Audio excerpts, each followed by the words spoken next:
আসসালামু আলাইকুম, আমি সাইফুল ইসলাম। এডুটেকনিক বিডির পক্ষ থেকে আপনাদেরকে স্বাগত। আমাদের এডুটেকনিক বিডির বিভিন্ন লেটেস্ট আপডেট পেতে আজই আমাদের চ্যানেলটি সাবস্ক্রাইব করুন, লাইক, কমেন্ট এবং শেয়ার করে আমাদের সাথেই থাকুন।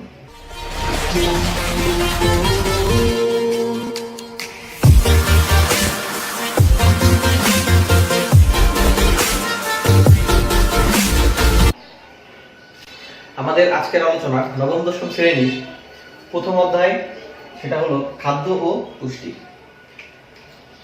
আমি এই খাদ্য ও পুষ্টিকে যে প্রধান টপিকস গুলো আছে এই অধ্যায়ের, সেটাকে আলাদাভাবে মডিফাই করে দিয়েছি।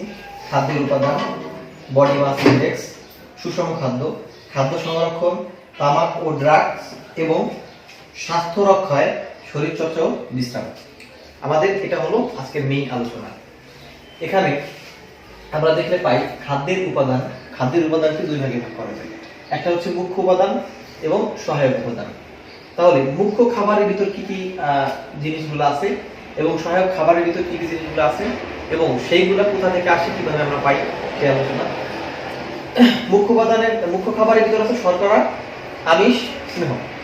এখন এই শর্করা, আমিষ, স্নেহ কি কি উপায়ে আমরা পাই এবং কি কি থাকে। শর্করা হচ্ছে উদ্ভিদ উৎস ও প্রাণীজ উৎস থেকে আমরা সাধারণত পাই। এই শর্করা আমরা পাই উদ্ভিদ থেকে আর প্রাণী থেকে।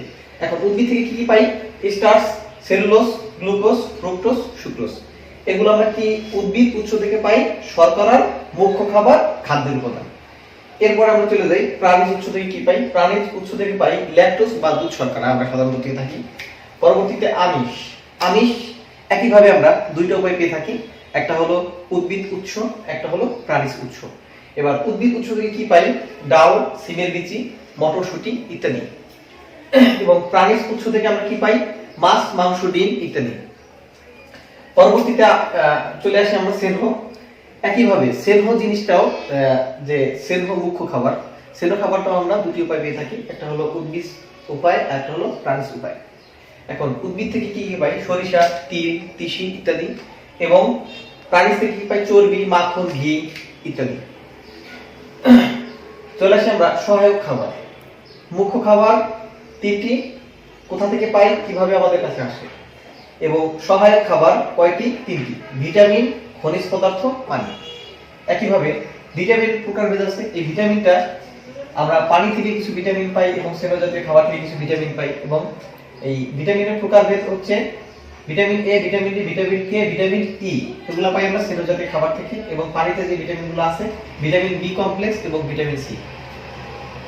খনিজ পদার্থের উপাদানগুলো হলো লৌহ, ক্যালসিয়াম, ফসফরাস, এগুলো হলো খনিজ পদার্থ।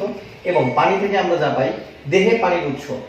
আমাদের দেহে পানিটা কোথা থেকে আসে, কিভাবে আমরা পেয়ে থাকি। একটা হলো খাবার পানি বা চা বা দুধ, কফি, শরবত ইত্যাদি থেকে আমরা পানি সংগ্রহ করে থাকি, অথবা বিভিন্ন খাদ্য গ্রহণের দ্বারা, অথবা শাকসবজি অথবা ফলমূল থেকে আমরা পানি পেয়ে থাকি। পরবর্তী আলোচনা আছে বডি মাস ইনডেক্স বা বিএমআই। সংক্ষেপে বলে বিএমআই, বডি মাস ইনডেক্স।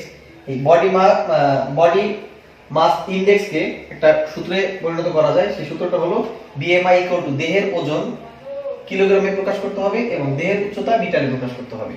তাহলে দেহের ওজন বাই হলো দেহের উচ্চতা স্কয়ার। এটা হলো আমাদের বিএমআই, বডি মাস ইনডেক্সের সূত্র। পরবর্তীতে চলে যাই সুষম খাদ্য। সুষম খাদ্যটা আমরা কিভাবে পাই, কি কি উৎস থেকে আমরা পেয়ে থাকি। সুষম খাদ্য পাই চাল, আটা, ডাল, পাতা বহুল সবজি, আলু, মিষ্টি আলু, অন্যান্য সবজি, মাছ, মাংস, ডিম, চিনি, গুড়, ফল, এগুলো থেকে আমরা কি খাদ্য পাই? সুষম খাদ্য পেয়ে থাকি। এরপরে আছে খাদ্য সংরক্ষণ। এই খাদ্য সংরক্ষণটা আমরা কিভাবে করতে পারি, এর পদ্ধতিটা কি? আমরা দুটি উপায়ে খাদ্য সংরক্ষণ করতে পারি সাধারণত। একটির ভিতরে থাকে শুষ্ককরণ, শুকিয়ে আমরা খাদ্য সংরক্ষণ করতে পারি। যেমন মাছ আমরা শুকিয়ে শুটকি তৈরি করি এবং দীর্ঘদিন পর্যন্ত খাবারটা আমরা খেতে পারি। আছে রেফ্রিজারেশন, ফ্রিজিং, সংরক্ষক দ্রব্য, চিনি বা লবণের দ্রবণ, এভাবে আমরা খাদ্য সংরক্ষণ করতে পারি। পরবর্তীতে আছে রাসায়নিক পদার্থের ব্যবহার। আমরা কিছু রাসায়নিক পদার্থ ব্যবহার করে খাদ্য সংরক্ষণ করতে পারি। কিভাবে? ফরমালিনটা আমাদের কি করে? পচন রোধ করে। যে কোনো ফলের পচন রোধে আমরা ব্যবহার করতে পারি ফরমালিন। রেপিন, দ্রুত পাকতে আমরা রেপিন ব্যবহার করি। ক্যালসিয়াম কার্বনেট, এটাও আমরা দ্রুত পাকতে ব্যবহার করে থাকি। পরবর্তী আলোচনা আছে তামাক ও ড্রাগস। তামাক ও ড্রাগস আমাদের শারীরিক ক্ষতি সাধক যে বস্তুগুলা। তামাক থেকে আমাদের আসে আসক্তি, এবং আসক্তি থেকে আমরা বিভিন্ন রোগ আক্রান্ত হই, যেমন এইডস। এটা নিয়ন্ত্রণ করার দুটি উপায় আছে, এক সামাজিক প্রচেষ্টা আর একটা সরকারি প্রচেষ্টা। এই দুইটা প্রচেষ্টা আমরা এটা নিয়ন্ত্রণ করতে পারি। এবং এই তামাক থেকে আসে ধূমপান, এবং ধূমপানটা আমাদের শরীরের জন্য অবশ্যই ক্ষতিকারক। এবং এই ক্ষতিকারক দিকগুলা আমাদের কি কি ক্ষতি করতে পারে? দ্রুত রোগাক্রান্ত হয়ে মৃত্যুবরণ করতে পারে, যে কোনো রোগে ভুগতে পারে, আয়ু কমে যায়, এবং শরীরের বিভিন্ন জায়গায় আমাদের ক্যান্সার হয়ে থাকে। এই হচ্ছে আজকে আমাদের বিজ্ঞান ৯ম-১০ম অধ্যায়ের প্রথম অধ্যায়ের আলোচনা। তো আমাদের ভিডিওটি যদি ভালো লাগে অবশ্যই আমাদের চ্যানেলটি সাবস্ক্রাইব করবেন, এবং লাইক কমেন্ট শেয়ার করে আমাদের সাথে থাকবেন, এবং যদি কোনো প্রশ্ন থাকে অবশ্যই কমেন্ট বক্সে আমাদের জানাবেন, আমরা উত্তর দেওয়ার চেষ্টা করব। ধন্যবাদ।